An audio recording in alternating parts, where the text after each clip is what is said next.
स्वागत है बच्चों आप सबका ऑनलाइन क्लास में। आज हम क्लास 10th सामाजिक विज्ञान के अंतर्गत इतिहास इकाई 1 में लेसन 3 जिसका नाम है भूमंडलीकृत विश्व का बनना, इसके हम महत्वपूर्ण बिंदु पर चर्चा करेंगे। वैसे एक जानकारी के लिए आपके लिए बता दूं मैं कि इतिहास में कुल 5 लेसन थे, जिसमें से 2 लेसन 4 औद्योगिकरण का युग और लेसन 5 मुद्रण, संस्कृति और आधुनिक दुनिया, ये आपके सिलेबस से हटा दिए गए हैं। और कुल आपके इसमें जो है इतिहास में 3 लेसन हैं और तीसरा लेसन ये है भूमंडलीकृत विश्व का बनना, जिस पर आज हम चर्चा करेंगे।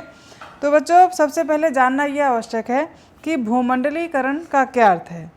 भूमंडलीकरण वह प्रक्रिया है जिसके माध्यम से संपूर्ण विश्व की अर्थव्यवस्था को संसार की अर्थव्यवस्था के साथ एकीकृत करना है, या वस्तुओं, सेवाओं, व्यक्तियों और सूचनाओं का राष्ट्रीय सीमाओं के आर पार स्वतंत्र रूप से संचरण ही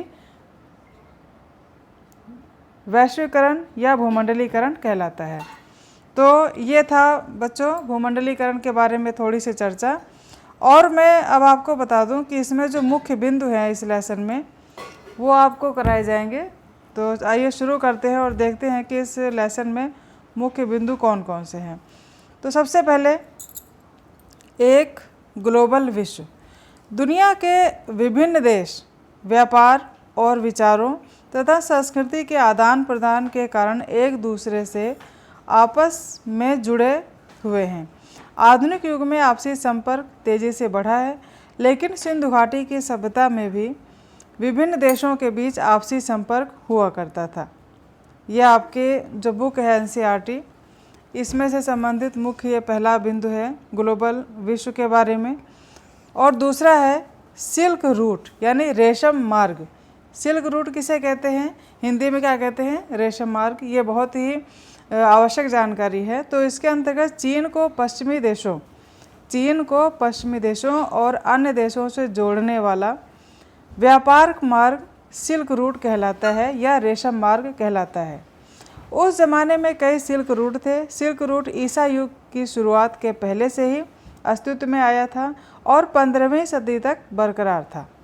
इस सिल्क रूट से होकर चीन के बर्तन दूसरे देशों तक जाते थे। इसी प्रकार यूरोप से एशिया तक सोना और चांदी इसी रूट से आते थे। सिल्क रूट का आप देखिए, इसमें कह रहे हैं कि इसमें चीन को पश्चिमी देशों, ठीक है ना। अब आप देखिए चीन जो है वर्ल्ड के मैप में आपको, जैसे इधर ये है, ये यूरोप इधर है, और इस साइड बच्चों वर्ल्ड के मैप में इधर क्या है, यहाँ पर है चीन, ठीक है ना, और यहाँ है यूरोप, ठीक है। तो इस चीन को यूरोप से जोड़ने के लिए ये जो मार्ग जाता था ये क्या कहलाता था, ये था हमारा पूरा रेशम मार्ग, और चीन को यूरोप से जोड़ने वाला ये मार्ग था। इसमें जो है देखिए जो चांदी था जो और आने जाने के जो साधन थे या फिर बहुत ही आवश्यक वस्तुएं थी वो इसी मार्ग के माध्यम से ले जाते थे, और चीन को यूरोप से जोड़ने का यह महत्वपूर्ण मार्ग था। सिल्क रूट से के रास्ते ही ईसाई, इस्लाम और बौद्ध धर्म दुनिया के विभिन्न मार्गों में पहुंच पाए थे, ठीक है। कह रहे हैं जो ये जो आपका रेशम मार्ग था, इसी रास्ते से ईसाई, इस्लाम और बौद्ध धर्म दुनिया के विभिन्न भागों में पहुंचा था। उसके बाद भोजन की यात्रा के अंतर्गत जो नूडल है यह चीन की देन है, जो वहाँ से दुनिया के दूसरे भागों तक पहुँचा। जो आप नूडल खाते हैं जो बहुत फेमस है, ये कहाँ की देन है, किस देश की है, चीन की है। तो चीन से ये अन्य देशों तक किस मार्ग से पहुंचा, ये आपको ऊपर बता दिया गया है, रेशम मार्ग के द्वारा। भारत में इसके जो देसी संस्करण है इसे सेमिया, भारत में इसको पहले प्राचीन काल में भी प्रयोग किया जाता रहा है, उसका नाम क्या था, सेमियो के नाम से हम इस्तेमाल करते रहे हैं। और इसी नूडल का इटालियन रूप है स्पैगेटी, यानी इटली में जो इसका रूप है कहा जाता है नूडल को, उसे हम क्या कहते हैं, स्पैगेटी। आज के कई आम खाद्य पदार्थ जो कॉमन हमारे जो फूड हैं उनमें जैसे आलू है, मिर्च है, टमाटर है, मक्का से सोया, मूंगफली, शकरकंद यूरोप में तब आए जब क्रिस्टोफर कोलंबस ने गलती से अमेरिकी महाद्वीप की खोज निकाला। ठीक है, यानी जो कोलंबस था उसने अमेरिका महाद्वीप की खोज की और उसी दौरान इन सभी खाद्य पदार्थों की खोज हुई। ठीक है, आलू के आने से यूरोप के लोगों की ज़िंदगी में भारी बदलाव आए। आलू के आने के बाद ही यूरोप के लोग इस स्थिति में आ पाए कि बेहतर खाना खा सकें। जो यूरोप कंट्रीज़ थे, आलू खाद्य पदार्थ जब आया तो उनके खाने में बड़ा परिवर्तन आया और वो बहुत इसके पहले जो खाना खाते थे आलू के प्रवेश से उनके खाद्य पदार्थों में और क्वालिटी बढ़ी। आयरलैंड के किसान आलू पर इतने निर्भर हो चुके थे कि 1840 के दशक के मध्य में किसी बीमारी से आलू की फसल तबाह हो गई। कई लाखों लोग भूखे मर गए। उसे इस अकाल का आयरिश अकाल के नाम से जाना जाता है। ये था भोजन और उसके बाद है बीमारी, व्यापार और फतेह। देखिए, बीमारी भी आई, व्यापार भी हुआ और फतेह भी हुई, यानी जीत भी हुई। तो इसके अंतर्गत हमें क्या पढ़ना है? 16वीं सदी में यूरोप के नाविकों ने, जो यूरोप के नाविक थे, वे एशिया और अमेरिका के देशों के लिए समुद्री मार्ग इन्होंने खोज लिया था। नए समुद्री मार्ग की खोज न सिर्फ व्यापार को फैलाने में मदद की बल्कि विश्व के अन्य भागों में यूरोप की फतह की भी नींव रखी। यानी जो नया समुद्री मार्ग था, इसने एक तो समुद्री मार्ग की खोज की और इसके अलावा इन्होंने अपना व्यापक प्रचार प्रसार भी किया।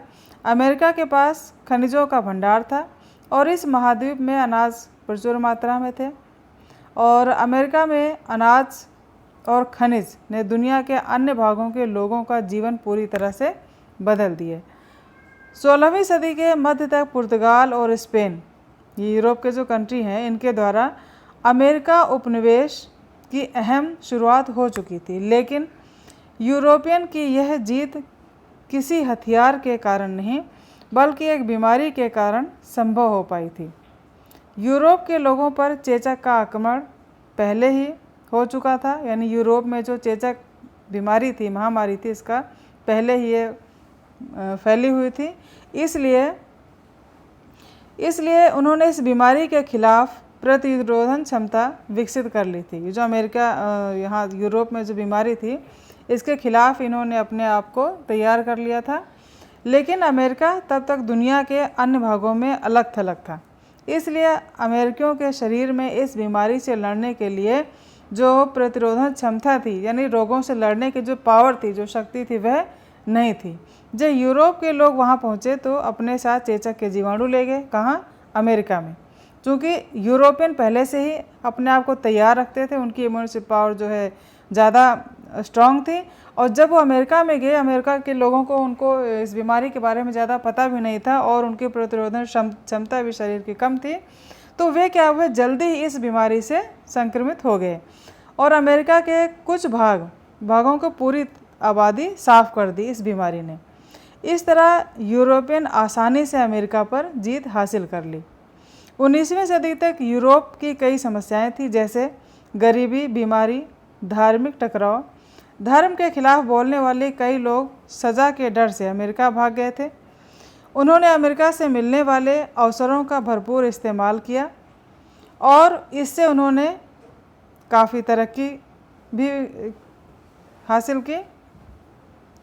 इसके बाद 18वीं सदी तक भारत और चीन, 18वीं सदी में क्या था, ये जो हमारे भारत और चीन दुनिया के सबसे धनी देश हुआ करते थे। लेकिन 15वीं सदी से ही चीन ने बाहरी संपर्क पर अंकुश लगाना शुरू कर दिया, यानी जो बाहर जो संपर्क था उस पर अपना कंट्रोल शुरू कर दिया और दुनिया के बाकी हिस्सों से अलग थलग हो गया, अपने आप को सेपरेट कर लिया, बाहर की दुनिया से जो रिश्ते थे उसको उन्होंने कम कर लिए। तो चीन के घटते प्रभाव, यानी चीन का जो वर्चस्व था वो कम हो गया और अमेरिका के बढ़ते प्रभाव के कारण विश्व के व्यापार का केंद्र बिंदु यूरोप की तरफ शिफ्ट हो रहा था। ठीक है, ये 18वीं शताब्दी में था। अब आइए देखते हैं 19वीं शताब्दी, ये कब से कब तक था? 1815 से 1914 तक। और 19वीं सदी में दुनिया तेज़ी से बदल रही थी। इस अवधि में सामाजिक, राजनीतिक, आर्थिक और तकनीक के क्षेत्र में बड़े जटिल बदलाव हुए। उन बदलावों की वजह से विभिन्न देशों के रिश्तों के समीकरण में अभूतपूर्व बदलाव आए। कब की बात है? 19वीं सदी में। और अर्थशास्त्री मानते हैं कि आर्थिक आदान प्रदान 3 प्रकार के होते हैं। जो धन से संबंधित जो एक्सचेंज होते हैं, जो विनिमय होता है, वह कितने प्रकार के हैं? 3 प्रकार के। नंबर 1 व्यापार का आदान प्रदान, फिर श्रम का आदान प्रदान और पूंजी का आदान प्रदान। ये किस आधार पर है? आर्थिक लेन देन की प्रक्रिया 3 प्रकार की इसमें बताई गई। उसके बाद है वैश्विक अर्थव्यवस्था का निर्माण। यूरोप में भोजन के उत्पादन और उपभोग का बदलता स्वरूप पारंपरिक तौर से हर देश भोजन के मामले में आत्मनिर्भर बनना चाहता है। यानी कोई भी देश हो, वह अपने देश की जनता के लिए खाने पीने की सभी चीज़ों के मामले में आत्मनिर्भर होना चाहता है। वो नहीं चाहता कि हम अपने खाने पीने की चीज़ें किसी अन्य कंट्री से आयात करें। लेकिन यूरोप में आत्मनिर्भर होने का मतलब था लोगों के लिए घटिया क्वालिटी का भोजन मिलना। ठीक है, तो यूरोप जो कंट्री थी, इसमें क्या था, जो सभी लोगों के लिए भोजन की व्यवस्था थी, लेकिन व्यवस्था कैसी थी? वो लो क्वालिटी की थी। और 18वीं सदी में यूरोप की जनसंख्या में भारी वृद्धि हुई। इसके कारण भोजन की मांग में भी भारी इजाफा हुआ। जब जनसंख्या बढ़ेगी तो जाहिर सी बात है उसकी मांग भी बढ़ेगी। जमींदारों के दबाव के कारण सरकार ने मक्के के आयात पर कड़े नियंत्रण लगा दिए। इससे ब्रिटेन में भोजन की कीमतें और बढ़ गई। इसके बाद उद्योगपतियों और शहरी लोगों ने सरकार को कॉर्न लॉ समाप्त करने के लिए बाधित किया। यानी जो मक्का था, ये इसके ऊपर जो कानून लागू किया गया था, इसको समाप्त करने के लिए उन्होंने सरकार को बाध्य किया कि आप इस कानून को समाप्त करें। कॉर्न लॉ हटने के प्रभाव क्या हुए? कॉर्न लॉ हटने का मतलब था ब्रिटेन में जिस भाव पर भोजन का उत्पादन होता था, उससे कहीं सस्ते दर पर उसे आयात किया जाता था। ब्रिटेन के किसानों द्वारा उगाए जाने वाले अनाज इस स्थिति में नहीं थे कि सस्ते आयात के आगे टिक सके। खेती की ज़मीन का एक बड़ा हिस्सा खाली छोड़ दिया गया और लोग भारी संख्या में बेरोजगार हो गए। लोग एक बड़ी संख्या में काम की तलाश में शहरों की ओर पलायन करने लगे और कई लोग विदेशों की तरफ भी पलायन कर गए। गिरते दामों की वजह से ब्रिटेन में खाने पीने की चीज़ों की मांग बढ़ने लगी। ठीक है, यानी जो रेट थे वस्तुओं के, इनके कम होने लगे और खाने पीने की जो वस्तुएं थी, इनकी मांग भी बढ़ने लगी। और साथ में औद्योगिकरण यानी इंडस्ट्रियलाइजेशन से लोगों की आमदनी भी बढ़ने लगी और इसके परिणामस्वरूप ब्रिटेन को और भोजन आयात करने की ज़रूरत पड़ने लगी। इस मांग को पूरा करने के लिए पूर्वी यूरोप, अमेरिका, रूस और ऑस्ट्रेलिया के में ज़मीन का एक बड़ा भाग साफ किया जाने लगा। अनाज को बंदरगाहों तक सही समय पर पहुंचाना भी ज़रूरी हो गया था। इसके लिए रेल लाइनें बिछाई गई ताकि खेत से अनाज को सीधा बंदरगाहों तक पहुंचाया जा सके। खेत पर काम करने के लिए आसपास नई आबादी बसाने की ज़रूरत महसूस की गई। ठीक है, यानी काम अगर कराना तो पॉपुलेशन भी तो चाहिए। इसके लिए उनके लिए जगह खाली कराई गई, उनके रहने की व्यवस्था की गई और इन सब ज़रूरतों को पूरा करने के लिए लंदन जैसे वित्तीय केंद्रों से इन भागों तक पूंजी भी आने लगी। फिर अमेरिका और ऑस्ट्रेलिया में मज़दूरों की कमी पड़ रही थी। इस कमी को पूरा करने के लिए भारी संख्या में लोग पलायन करके यहाँ पहुँचने लगे। 19वीं सदी में लगभग 5 करोड़ लोग यूरोप से अमेरिका और ऑस्ट्रेलिया पहुँच चुके थे। ठीक है, 19वीं सदी में लगभग कितने लोग? 5 करोड़ लोग। 5 करोड़ लोग ये जो है यूरोप से अमेरिका और ऑस्ट्रेलिया पहुंच चुके थे। इस दौरान पूरी दुनिया के विभिन्न भागों में से लगभग 15 करोड़ लोगों का पलायन हो गया काम की तलाश में। 1890 का दशक आते आते कृषि क्षेत्रों में एक वैश्विक अर्थव्यवस्था का निर्माण हो चुका था। इसके साथ श्रम के प्रवाह, पूंजी के प्रवाह और तकनीकी बदलाव के क्षेत्र में बड़े ही जटिल परिवर्तन हुए। तकनीकी की भूमिका यानी टेक्नोलॉजी की क्या भूमिका थी इस दौरान? विश्व की अर्थव्यवस्था के भूमंडलीकरण में टेक्नोलॉजी ने एक अहम भूमिका निभाई। इस युग के मुख्य तकनीकी खोज रेलवे, स्टीमशिप और टेलीग्राफ थे। रेलवे ने बंदरगाहों और आंतरिक भूभागों को आपस में जोड़ दिया। स्टीमशिप के कारण माल को भारी मात्रा में अटलांटिक के पार ले जाना आसान हो गया और टेलीग्राफ की मदद से संचार व्यवस्था में तेज़ी आई और इससे आर्थिक लेन देन बेहतर रूप से होने लगे। और उसके बाद है मीट का व्यापार।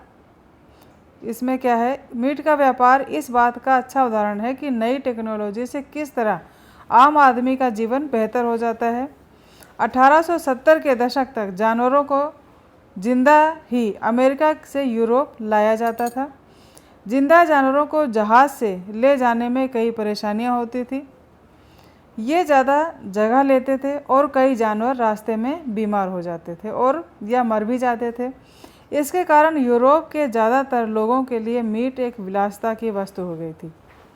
रेफ्रिजरेशन टेक्नोलॉजी ने तस्वीर बदल दी, यानी जब रेफ्रिजरेटर की व्यवस्था हुई, इनको सुरक्षित रखने की जो व्यवस्था हुई, अब जानवरों को अमेरिका में हलाल किया जा सकता था और प्रोसेस्ड मीट को यूरोप ले जाया जाता था, जिससे शिप में उपलब्ध जगह का बेहतर इस्तेमाल संभव हो पाया। इससे यूरोप में मीट अधिक मात्रा में उपलब्ध होने लगा और कीमतें गिर गईं। अब आम आदमी भी नियमित रूप से मीट खा सकता था। लोगों का पेट भरा होने के कारण देश में सामाजिक शांति आ गई। अब ब्रिटेन के लोग देश की उपनिवेशी महत्वाकांक्षा को गले उतारने को तैयार लगने लगे। उसके बाद 19वीं सदी का उत्तरार्ध यानी बाद का समय और उपनिवेशवाद। ठीक है, एक तरफ व्यापार के फैलने से यूरोप के लोगों की ज़िंदगी बेहतर हो गई, तो दूसरी तरफ उपनिवेशों के लोगों पर उसका बुरा प्रभाव पड़ा। जब अफ्रीका के आधुनिक नक्शे को गौर से देखेंगे तो आपको पता चलेगा कि ज़्यादातर देशों की सीमाएं सीधी रेखा में हैं। ऐसा लगता है जैसे किसी छात्र ने सीधी रेखाएं खींच दी हों। 1885 में यूरोप की बड़ी शक्तियां बर्लिन में मिली और अफ्रीकी महादेश को आपस में बांट लिया। इस तरह से अफ्रीका में ज़्यादातर देशों की सीमाएं सीधी रेखा में बन गई।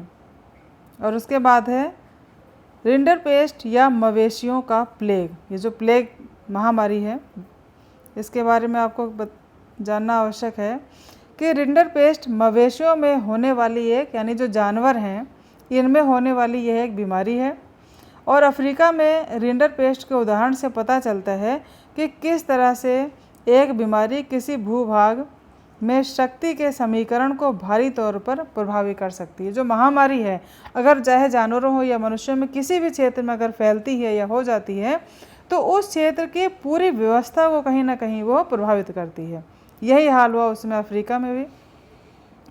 तो बच्चों, अफ्रीका वैसा महादेश था जहाँ पर ज़मीन और खनिजों का अकूत भंडार था। अफ्रीका एक ऐसा देश है बच्चों जहाँ पर ज़मीन भी बहुत है और मिनरल या खनिज भी बहुत हैं। यूरोपीय लोग खनिज और बागानों से धन कमाने के लिए अफ्रीका पहुँचे, लेकिन वहाँ मज़दूरों की भारी कमी झेलनी पड़ी। वहाँ एक और बड़ी समस्या ये थी कि स्थानीय लोग मेहनताना देने के बावजूद काम नहीं करना चाहते थे। अगर कोई बाहर से वहाँ के लोकल लोगों से काम कराना भी चाहे, मजदूरी भी कराना चाहे, उसके बावजूद उन्हें पैसा भी देना चाहे, उसके बावजूद भी वहाँ के लोग काम नहीं करना चाहते थे। कारण क्या था?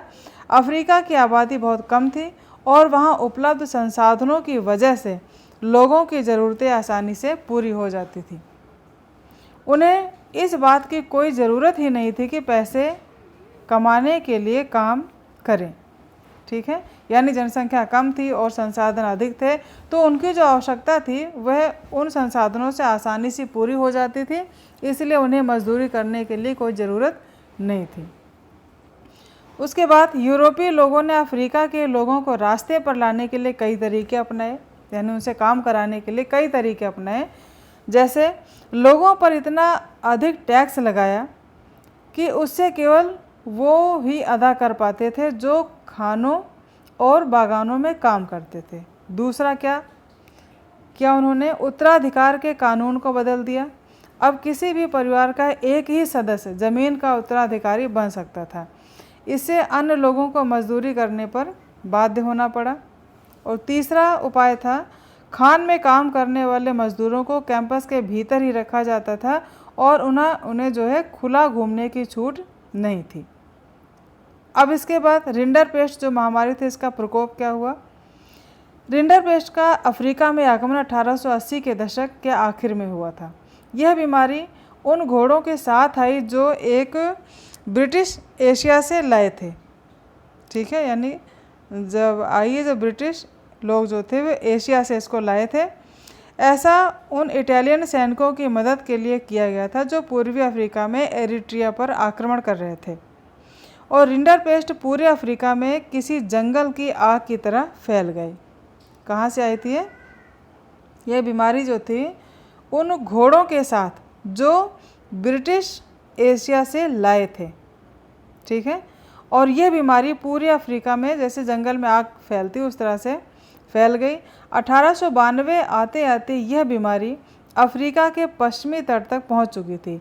इस दौरान रिंडरपेस्ट ने अफ्रीका के मवेशियों की आबादी का 90% भाग साफ कर दिया था। यानी जो अफ्रीका के मवेशी थे, जो जानवर थे, उनका 90% जो भाग था वह समाप्त हो चुका था, यानी वो मर चुके थे। अफ्रीकियों के लिए मवेशियों का नुकसान होने का मतलब था रोजी रोटी पर खतरा। और अब उनके पास खानों और बागानों में मजदूरी करने के अलावा और कोई चारा नहीं था।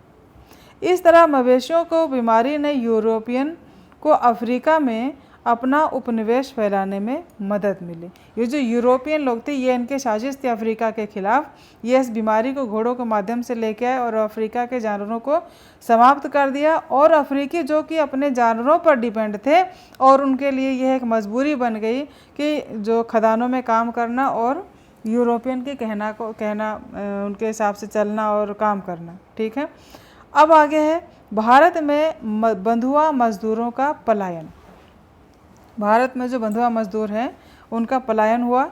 वैसे मजदूरों जो हैं जो किसी खास मालिक के लिए किसी खास अवधि के लिए काम करने को प्रतिबद्ध होते हैं, यानी जैसे कि आप कह लीजिए कॉन्ट्रैक्ट बेस पे बंधुआ मजदूर क्या होते हैं, एक अपने खास मालिक के लिए एक निश्चित समय के लिए काम करने के लिए वो मजबूर होते हैं, करना ही पड़ता है एक समय के अंतर्गत, तो वो क्या कहलाते हैं, बंधुआ मजदूर।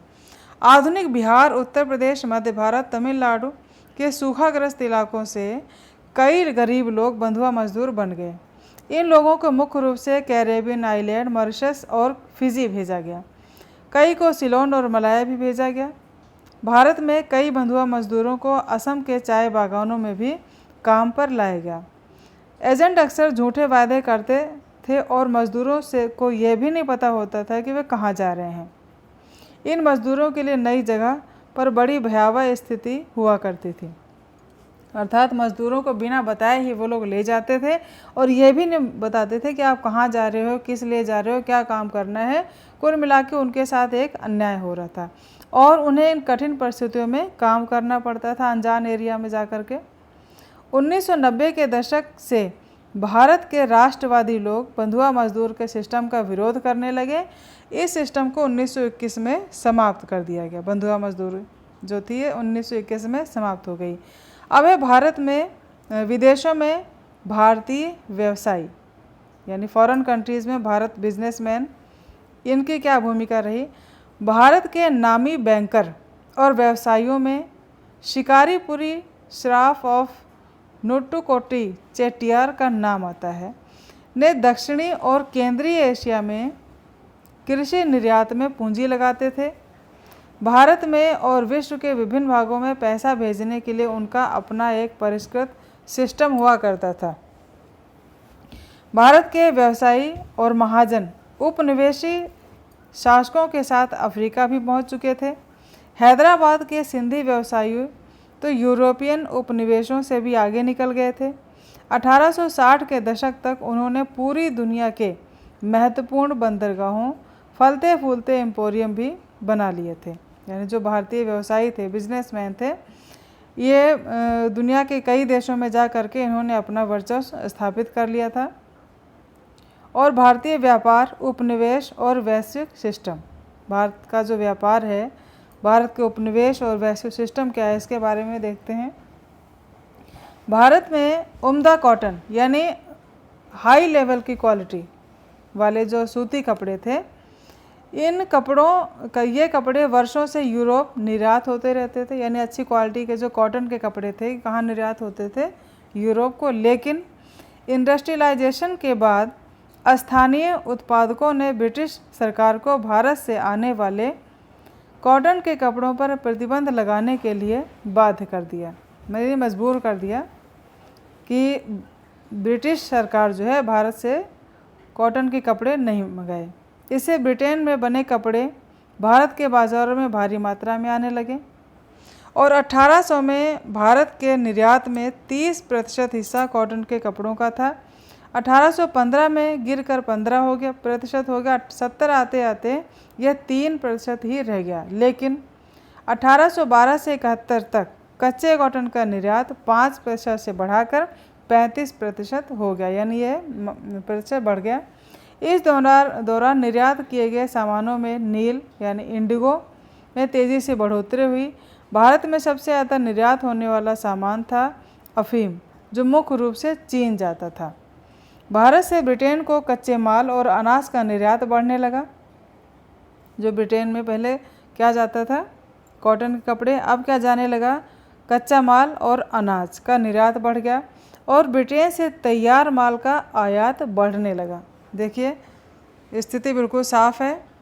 भारत कच्चा माल भेजता था और ब्रिटेन तैयार माल उसको करके भेजने लगा।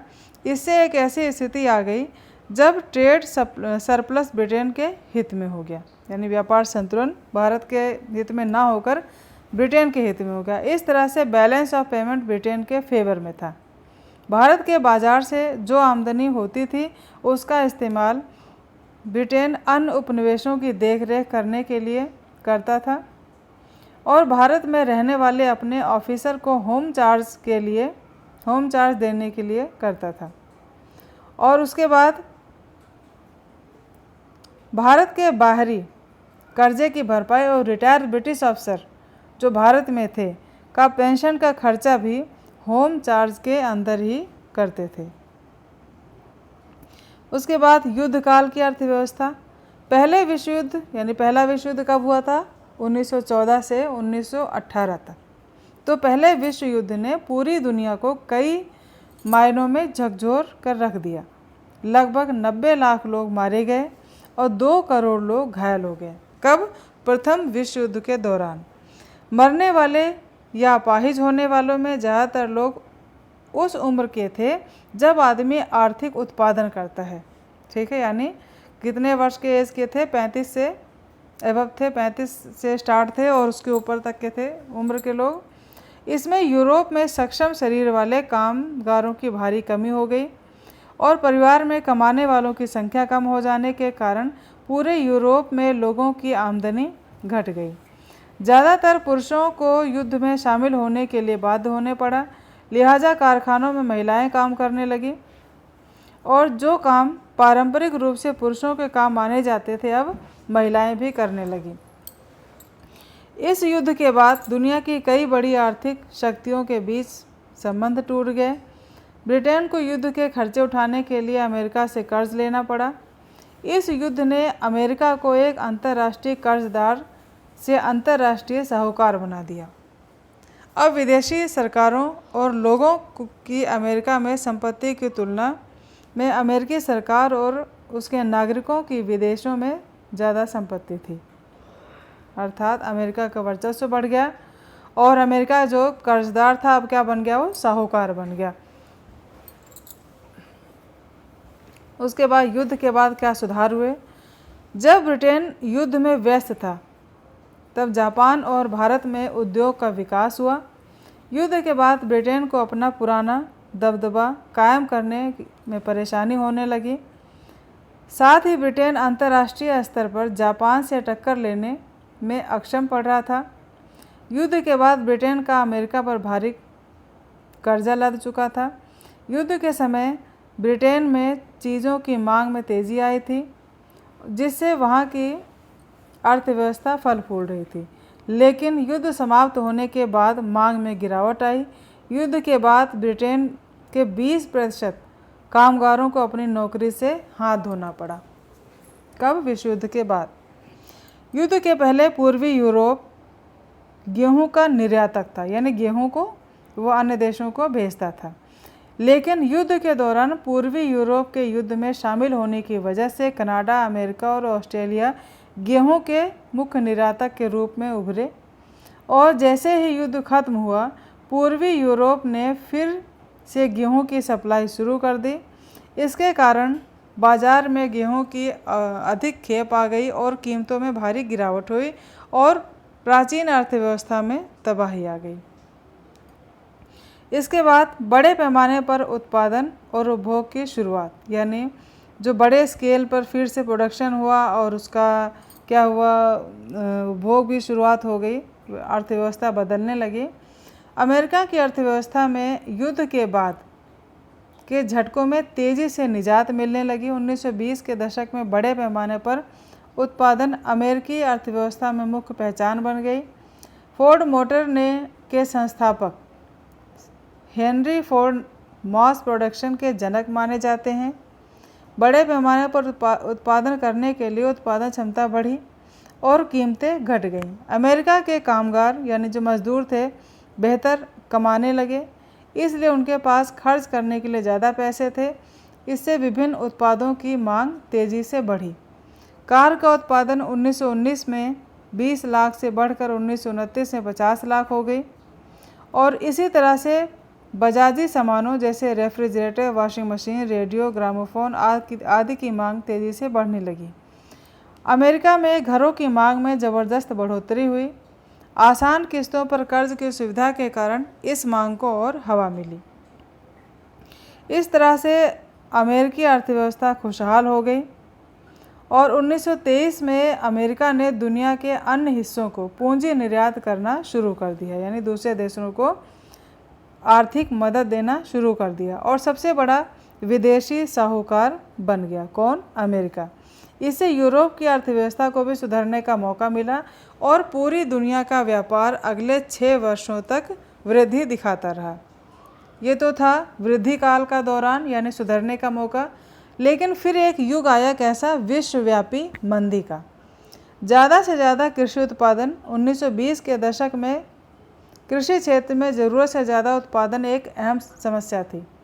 कृषि उत्पादों की अत्यधिक सप्लाई के कारण कीमतें गिर रही थी और किसानों ने इसकी भरपाई के लिए और भी अधिक उत्पादन शुरू कर दिया। इसके कारण बाजार में कृषि उत्पादों की बाढ़ आ गई और कीमतें गिर गई। खरीदारों की कमी के कारण कृषि उत्पाद सड़ने लगे। जब कोई खरीदार ही नहीं होगा तो जो प्रोडक्ट था वो तो बेकार होने लगेंगे। अमेरिका द्वारा कर्ज में कमी। कई यूरोपीय देश कर्जे के लिए अमेरिका पर बुरी तरह से निर्भर थे, लेकिन अमेरिका के साहूकार थोड़ी ही बात में घबराहट दिखाने लगते थे। 1928 के शुरुआती 6 महीने में अमेरिका द्वारा दिए गए कर्ज की राशि $100 करोड़ लगभग, लेकिन एक साल के भीतर यह राशि घटकर 24 करोड़ रह गई। अमेरिका द्वारा हाथ खींच लिए जाने के कारण कई देशों की अर्थव्यवस्था पर बुरा असर पड़ा। इससे कई बैंक तबाह हो गए और यूरोप की मुद्राएं भी तबाह हो गई, बर्बाद हो गई। इस दौरान ब्रिटिश पाउंड स्टर्लिंग में भी भारी गिरावट आई। लैटिन अमेरिका का कृषि बाजार तेज़ी से लुढ़क गया। अमेरिका ने अपनी अर्थव्यवस्था को संरक्षण देने के लिए आयात पर लगने वाले ड्यूटी को दोगुना कर दिया। ठीक है ना। इससे विश्व की अर्थव्यवस्था पर बुरा असर पड़ा और आर्थिक मंदी का सबसे बुरा असर अमेरिका पर पड़ा। क्यों? क्योंकि अमेरिका भी जो पहले साहूकार था फिर से वो पुनः अपनी पुरानी स्थिति पर आने लगा। उसके भी जो अर्थव्यवस्था थी वह भी डाउन होने लगी, कीमतें गिरती जा रही थी और अर्थव्यवस्था का बुरा हाल था। अमेरिकी बैंकों ने कर्ज देने में कमी कर दी और पुराने कर्जों को वापस बुलाना शुरू कर दिया। लोगों की आमदनी घट गई और ज़्यादातर लोग ऐसी स्थिति में आ गए कि पुराने कर्जे चुकाने में असमर्थ हो गए और बेरोजगारी बढ़ गई। बैंकों के लिए कर्ज के पैसे वसूलना असंभव होने लगा। अमेरिका में हजारों बैंक दिवालिया हो गए। 1933 आते आते 4000 से अधिक बैंक बंद हो गए।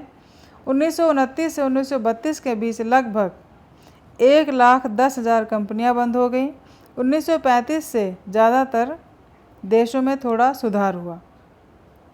उसके बाद आर्थिक मंदी और इस आर्थिक मंदी का भारत पर क्या प्रभाव पड़ा। आर्थिक मंदी से भारत की अर्थव्यवस्था पर भी असर पड़ा। 1928 से 34 के बीच भारत का आयात और निर्यात घटकर आधा रह गया। इसी दौरान भारत में गेहूं की कीमतें 50% की कमी आई। कृषि उत्पादों की घटती कीमतों के बावजूद सरकार किसानों से पहले दर पर ही लगान वसूलना चाहती थी, यानी जो पहले लगान था उसी के हिसाब से वे लगान लेना चाहती थी। इस स्थिति से किसानों की हालत सबसे ज़्यादा खराब थी। कई किसानों को अपनी जमा पूंजी निकालना पड़ा और ज़मीन और जेवर भी बेचने पड़े। इस तरह भारत महंगी धातुओं का निर्यातक बन गया और भारत के शहरी क्षेत्रों में आर्थिक मंदी का उतना असर नहीं पड़ा। कीमतें घटने के कारण शहर में रहने वाले लोगों का जीवन पहले से आसान हो गया और भारत के राष्ट्रवादी नेताओं के दबाव के कारण उद्योगों को अधिक संरक्षण मिलने लगा, जिससे उद्योगों में अधिक निवेश हुआ। और युद्ध के बाद के समझौते, विश्व युद्ध हुआ, मंदी आई, सुधार हुए, तो उसके बाद समझौते कौन कौन से हुए आइए देखते हैं। दूसरा विश्व युद्ध 1939 से 45 तक चला। तो दूसरा विश्व युद्ध पहले के युद्धों की तुलना में बिल्कुल अलग था। इस युद्ध में आम नागरिक अधिक संख्या में मारे गए और कई महत्वपूर्ण शहर बर्बाद हो चुके थे। दूसरे विश्व युद्ध के बाद की स्थिति में सुधार मुख्य रूप से दो बातों से प्रभावित हुआ। पहला, पश्चिम में अमेरिका का एक प्रबल आर्थिक, राजनीतिक और सामरिक शक्ति के रूप में उदय। दूसरा, सोवियत यूनियन का एक कृषि प्रधान अर्थव्यवस्था से वैश्विक शक्ति के रूप में परिवर्तन हुआ। विश्व के नेताओं की मीटिंग हुई जिसमें युद्ध के बाद के संभावित सुधारों की चर्चा हुई। उन्होंने दो बातों पर ज़्यादा ध्यान दिया।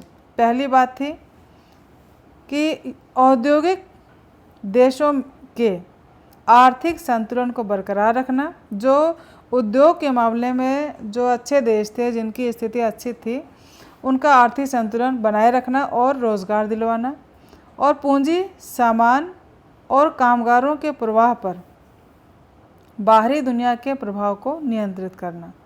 ये उन्होंने दो काम किए। इसके बाद है ब्रेटन वुड्स इंस्टीट्यूशन। ये क्या है ये देखते हैं। 1944 में जुलाई में अमेरिका के न्यू हैम्पशायर के ब्रेटन वुड्स नामक जगह पर United Nations monetary and financial conference हुआ।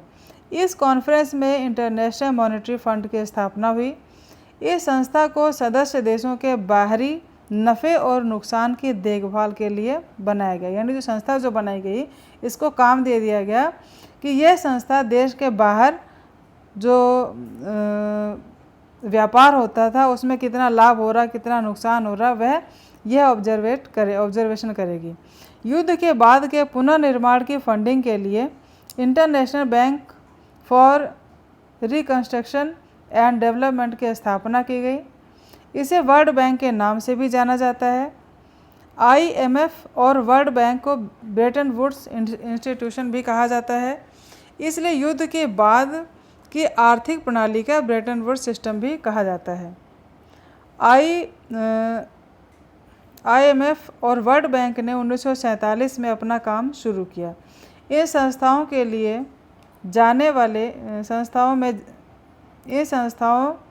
में लिए जाने वाले निर्णयों को पश्चिमी औद्योगिक शक्तियां कंट्रोल करती थी।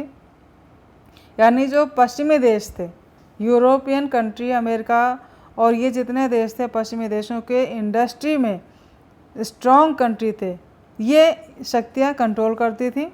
और अहम मुद्दे पर तो अमेरिका का वीटो चलता था। ठीक है ना, अमेरिका है, वीटो अधिकार है उसके अलावा। और उसके बाद ब्रेटन वुड्स सिस्टम का आधार था विभिन्न मुद्राओं के लिए एक निर्धारित विनिमय दर। डॉलर की कीमत को सोने की कीमत से जोड़ा गया, जिसमें 1 आउंस सोने की कीमत $35, अन्य मुद्राओं को डॉलर के मुकाबले अलग अलग निर्धारित दरों पर रखा गया। उसके बाद युद्ध के बाद के शुरुआती साल कैसे रहे। ब्रेटन वुड्स सिस्टम ने पश्चिम के औद्योगिक देशों और जापान में एक अप्रत्याशित आर्थिक विकास के युग की शुरुआत की। 1950 से 70 के बीच विश्व का व्यापार 8% की दर से बढ़ा और आमदनी 5% की दर से बढ़ी। ज़्यादातर औद्योगिक देशों में बेरोजगारी 5% थी से भी कम थी। इससे पता चलता है कि इस अवधि में कितनी आर्थिक स्थिरता आई थी। उपनिवेशों का अंत और आज़ादी, यानी दूसरे देशों के जो अधीन जो भाग थे विश्व के, उनका अंत हुआ और उन्हें क्या मिली, आज़ादी मिली। दूसरे विश्व युद्ध के 2 दशकों के भीतर कई उपनिवेश आज़ाद हो गए और नए राष्ट्र के रूप में सामने आए। शोषण के एक लंबे इतिहास के कारण ये देश भारी आर्थिक संकट में थे। शुरुआती दौर में ब्रेटन वुड्स इंस्टीट्यूशन इस स्थिति में नहीं थे कि इन देशों की मांग को पूरा कर सके, और इसी बीच यूरोप और जापान ने तेज़ी से तरक्की कर ली और ब्रेटन वुड्स इंस्टीट्यूशन से स्वतंत्र हो गए। और 1950 के दशक के आखिर में आकर इंस्टीट्यूशन ने दुनिया के विकासशील देशों की ओर ध्यान देना शुरू किया।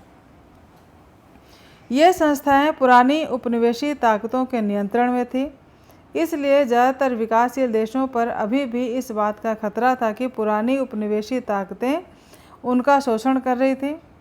एक नए आर्थिक ढांचे की मांग रखने के लिए इन देशों G77 यानी 77 देशों का समूह बनाया गया। उनकी मांगें थी अपने प्राकृतिक संसाधनों का सही मायने में नियंत्रण, कच्चे माल की सही कीमत और विकसित बाज़ारों में बेहतर पकड़। ये इनकी G77 जो कंट्री ग्रुप के जो सदस्य देश थे, वो इनकी पहली मांग थी। उसके बाद है ब्रेटन वुड्स का अंत और भूमंडलीकरण। ठीक है, ये विश्व व्यापार के नाम से जो संस्था बनाई गई थी, इसका अंत हुआ और क्या हुआ, भूमंडलीकरण। 1960 आते आते विदेशों में अधिक दखलंदाजी करने के कारण अमेरिका की ताकत में कमी आने लगी। सोने की तुलना में डॉलर अपनी कीमत को बचा नहीं पा रहा था। इस तरह से निर्धारित विनिमय दर की प्रणाली समाप्त हुई और अस्थायी विनिमय दर की परिपाटी शुरू हुई। 1970 के दशक के मध्य के बाद अंतर्राष्ट्रीय वित्तीय व्यवस्था कई मायने में बदल गई। पहले विकासशील देश किसी भी अंतर्राष्ट्रीय संस्था से वित्तीय सहायता की मांग कर सकते थे। अब उन्हें पश्चिम के कमर्शियल बैंकों और प्राइवेट लैंडिंग संस्थाओं कर्ज लेने के बाध्य होना पड़ा। इससे कई बार विकासशील देशों में कर्जे की समस्या, बेरोजगारी और गिरती आमदनी के कारण समस्या खड़ी हो जाती थी। कई अफ्रीकी और लैटिन अमेरिकी देशों को इस तरह की कठिनाइयों से गुजरना पड़ा। 1949 की क्रांति के बाद चीन बाकी दुनिया से अलग थलग था। अब चीन ने भी नई आर्थिक नीतियों को अपनाना शुरू किया और विश्व की अर्थव्यवस्था के करीब आने लगा। कई पूर्वी यूरोपियन देशों में सोवियत स्टाइल की कम्युनिज्म के पतन के बाद कई नए देश भी विश्व की अर्थव्यवस्था का हिस्सा बन गए और चीन, भारत, ब्राज़ील, फिलीपींस, मलेशिया आदि देशों में पारिश्रमिक काफ़ी कम था। इसलिए कई बहुराष्ट्रीय कंपनियां इन देशों को अपने उत्पाद बनाने के लिए इस्तेमाल करने लगी। भारत बिजनेस प्रोसेस आउटसोर्सिंग का एक महत्वपूर्ण हब बन गया। पिछले 2 दशकों में कई विकासशील देशों ने तेज़ी से वृद्धि की है। भारत, चीन और ब्राज़ील इसके बेहतरीन उदाहरण हैं। तो ये था बच्चों आपका लेसन 3 हिस्ट्री का, और इसको जो महत्वपूर्ण बिंदु थे वे मैंने आपको बता दिए। और फिर बता रही हूँ कि हिस्ट्री में जो लेसन 5 थे, इसमें से अब 3 ही रह गए। तो इस तरह से इस पार्ट में यानी इकाई 1 में सिर्फ आपको 3 लेसन पढ़ने थे और ये तीसरा लेसन था जो मैंने आपको करा दिया है मेन पॉइंट इसके। और जो इस लेसन के क्वेश्चन आंसर है वो आपको बुक से याद करना है।